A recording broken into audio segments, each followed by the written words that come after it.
You're very warmly welcome to Clear Minds and Self Healing. I appreciate my subscribers, and if you're watching this for the first time, please subscribe and join us on this channel. My name is Aso, and I produce content weekly around social work and human relationships. My material on this channel is meant to create a reflection that will give you that awareness that you need to make the changes in your life. We aim to self-empower, we aim to create a forum for self-healing, and we aim to open a forum for discussion and learning and growth.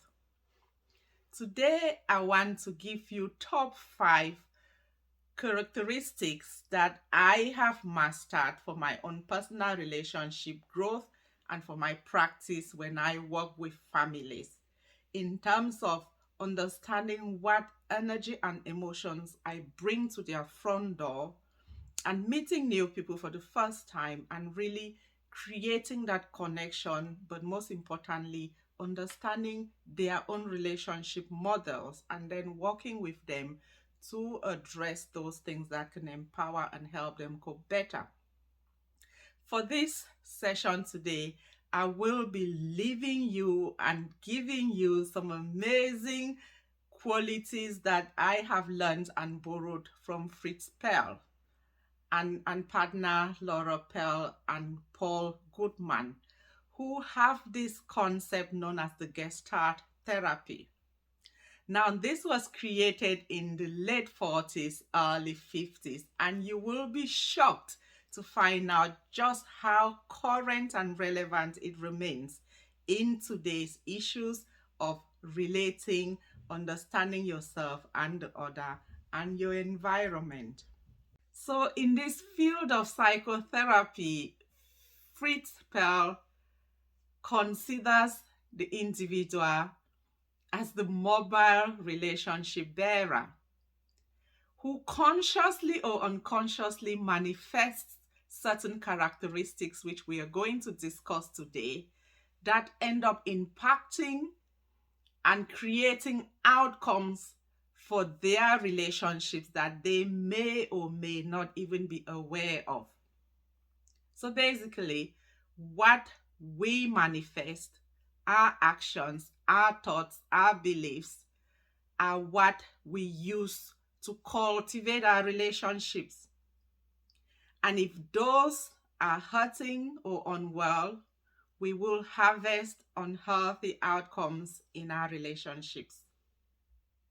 So let's take the first one of my 5 characteristics today and examine in each one of them how it works, what it means, and how we can use it to understand how to get better in our lives. Number 1 is called contact. And what this means is literally coming into contact with somebody.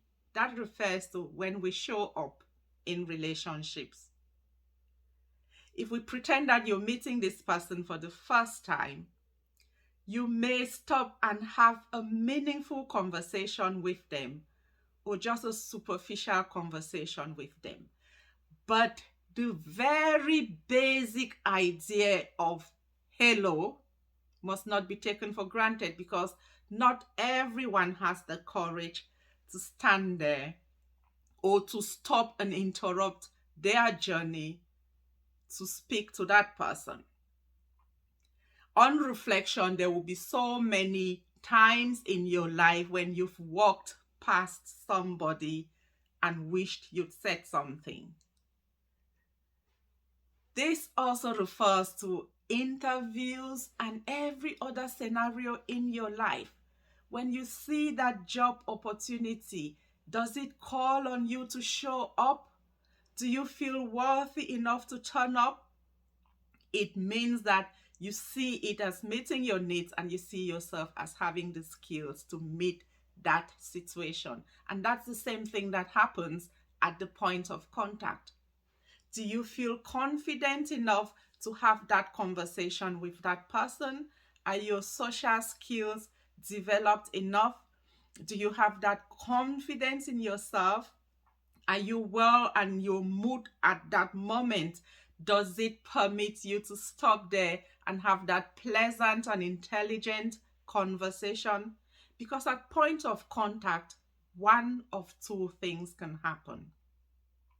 You can either stand there and differentiate, have that conversation, share your views, share some information about yourself, listen to the other person and pick some information from them, be able to accept what suits you and differentiate and distance yourself from what doesn't meet your needs, and walk away feeling happy about that process or conversation with that person, or feeling irritated about some of the views that they raised or some of the responses that you gave to them.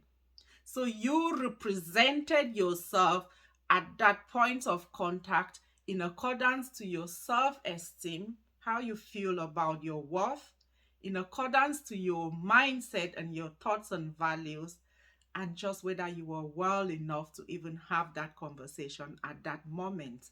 So this point of contact assesses you on the moment. Differentiating means that you have the skills and the quality and the mindset to have those appropriate conversations. And the second one is isolating, which means that you couldn't sustain that conversation for some reason, because you're low mood, because of low self-esteem, because of poor social skills, and because of lack of trust in yourself or people. For some reason, contact did not work well, so you go straight into isolation, which can be physically walking away or withdrawing into yourself, feeling inadequate, blaming yourself or blaming the other person for failing to hold your attention or engage you at that point of contact. The second characteristic that I want you to look at is called confluence. Now, when contact goes well and you like that person and you engage well and you share certain values, you can agree to invite them to your home or to go out for a meal. And that's you going past the basic differentiation and now forming some form of relationship and beautiful confluencing with that person. Now, confluence can be tricky because you're getting deeper. Your walls of relationship, your walls of individuality and personal space is now being invaded by that person who initially was a stranger at contact. You differentiated, you liked each other. Now you're getting deeper into each other's lives, and deeper and deeper. And depending on that level of the relationship, you could fall in love, they could hire you, you could start a company, and your lives are now getting more and more intertwined. But the thing that is significant for this relationship building is you understanding your need and ability to hold those walls of confluence to a healthy margin, because that is how you share pieces of yourself and take pieces of somebody and still keep a healthy individual space for you. When the one person then takes over all that confluence space, it becomes toxic. It's something like domestic abuse, stalking, people in company relationships with one person being overbearing and having all the power becomes unhealthy, even though there is that love and that unity or uniting in your relationship. You still have to identify whether or not it is healthy. The person who stalks you and who abuses you genuinely thinks that they have a need to do that. But it's because of their own insecurities, because they think that if they let you go away and come back to them, you may find someone else out there who is better. So you get imprisoned, you get excluded because of the anxieties of the other person, who feels that those people out there that you're going to meet will make you change your mind about them. They may like you better than them and you may not return.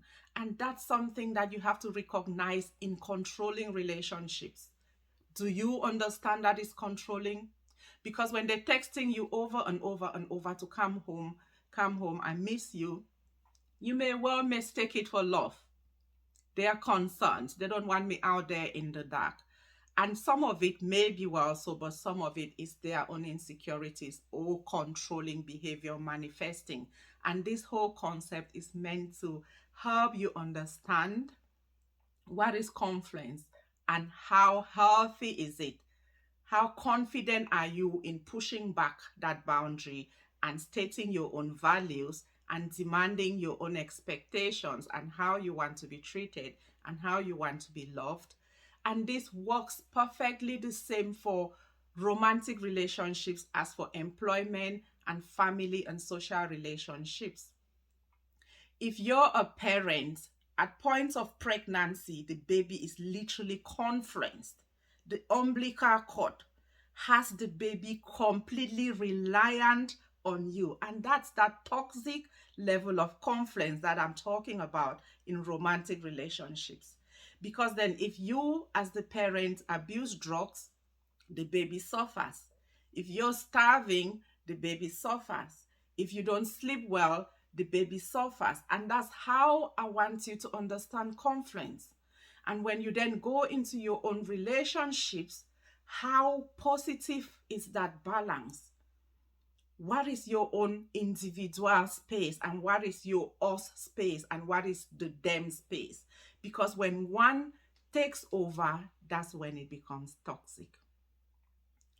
The third characteristic that I want you to really think about is deflection. Deflection is when you, at points of contact in your life or those relationships that surround you, you push away the things that you need to take into consideration. It's a form of avoidance or denial. When we deflect, we are distancing ourselves from the reality of the situations. You minimize the abuse. You tell yourself that you're okay, even though every warning sign in your body is telling you that something is wrong. You dismiss your own internal warnings. You dismiss those of the friends and the environment, the information that is coming to you from externally. You also dismiss it, because accepting that advice and information will mean that you need to first accept your circumstances. You need to accept that you're not showing up, that you're insecure, that you're struggling, and therefore you deflect. And that could either be that you're doing so unconsciously, or that you're not ready to deal with that situation, or just you have that inflated ego, which makes you misrepresent yourself. And that's really sad. If you think about deflection, when you go into a job interview, when you've boosted your CV to create that beautiful image that you can do this job, we all do that because you know that if you present your real self without those added skills, you will not have that job. But the same goes for that misrepresentation in relationships.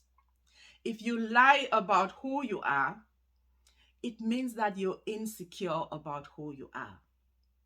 And that could either be because you genuinely do not feel that you level up at that friendship table, or because the other people on that table make you feel insecure. So you boost yourself to fit in. And if you find that you're doing that in your relationships, then they are unhealthy, because nobody should make you feel like you're not good enough. Why would you want to be with that person? When you find yourself deflecting or misrepresenting, those are warning signs that you are feeling insecure around this issue, or the people that you're dealing with make you feel insecure. So you either build the skills or walk away from those people. The fourth characteristic that I want us to evaluate is called projection. And this literally means projecting your life events onto others, giving value and meaning to them, and keeping this person invaluable. You're happy because Peter made you happy. They love you so much. They cared for you so much. Now you're happy. John makes you happy, Mary makes you happy, and you don't give yourself credit for any of that value in your life. You're miserable because your parents didn't give you that inheritance. They didn't give you those life skills. You're miserable because of that betrayal. And now you're hateful and spiteful and bitter. And the blame is all out there. And again, you don't take the responsibility and accountability, nor do you give yourself any value in those things that are happening in your life. And this manifests a deflated image of self. There's no sense of self. There's no awareness of your own weaknesses and strengths. And it's the opposite of the deflecting person who has that inflated image of themselves, who turns up to relationships with that magnified lie, who miscommunicates who they are. But the other person is kind of sinking in, sitting in victim mode, consistently projecting onto others. And the final fifth one is called introjection. Introjection is the opposite of the deflecting person who is in avoidance, who denies everything that is coming from the environment. The person who introjects takes all the advice that comes their way indiscriminately. Mr. A tells you that you should go and sell potatoes, and off you go to sell potatoes without asking yourself the value of potatoes in your life, the skills that you have to carry that project. And Mr. D comes along with their own project, and you inherit it, and you drop potatoes, and you go on that. You take information indiscriminately. People tell you that so and so have said so about you, and you react without any thought or ability to reason with people. And this generally happens when you have absolutely no values of your own, no identity of your own. You gossip with A about B, and you gossip with B about A because you don't have boundaries. You don't have a meter that you use to sift the information that came from A and evaluate the information that came from B, or push away. That differentiation where you meet people and you psych them to see if they sit in your circle. For that to happen, you need to have a circle.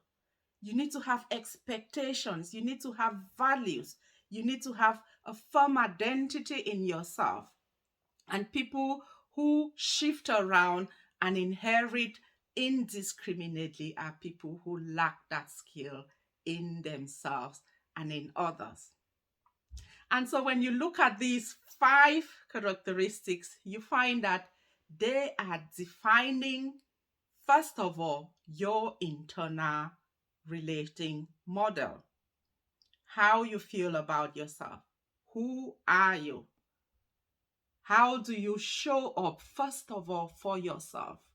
Because if you're going to look people in the eye and lie about who you are, if you're going to say you're 20 instead of 40, if you're going to say you earn 300,000 instead of 30, it means that you're embarrassed by the reality of what you represent.